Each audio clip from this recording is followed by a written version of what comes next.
அன்பார்ந்த முருக பக்தர்களுக்கு வணக்கம். நான் ஜெயம் எஸ்கே கோபி. எங்கே இருக்கேன்னு பார்த்தீங்கன்னா, மயிலாப்பூரில் முண்டகக்கன்னியம்மன் கோயிலில் இருக்கேன். ஆடி மாதம் முதல் வெள்ளி.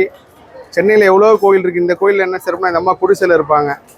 அதுவும் இல்லாமல் இந்த அம்மாவோட அற்புதமே என்னென்னா, நம்ம நினச்சாலும் இந்த கோயிலுக்கு வர முடியாது. கிட்டத்தட்ட நான் வந்து பல மாதங்கள் அது இதே சென்னையில் தான் இருக்கேன்.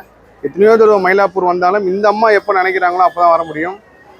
சுயம்புவாக உருவான கோவில் இந்த கோவில். அம்மா ரொம்ப டிப்ரெஷன், மன உளைச்சலில் இருக்கிறவங்க எல்லாமே இந்த கோவிலுக்கு வாங்க. சென்னையில் இந்த ஆடி மாதத்துக்கு எப்போயா ஒரு நாள் வாங்க, ஒரு வெள்ளிக்கிழமை வாங்க.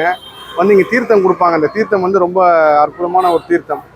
அதே மாதிரி இந்த குடிசையை வந்து எத்தனையோ பேர் வந்து மண்டபமாக கட்டணும்னு சொல்லி ட்ரை பண்ணாங்க, முடியல. அப்புறம் அம்மாவோட உத்தரவு, நான் குடிசையில் தான் இருப்பேன்னு சொன்னனால அவங்க அப்படியே விட்டுட்டாங்க. கண்டிப்பாக ஒரு நாள் எல்லாரும் வந்து பாருங்கள்.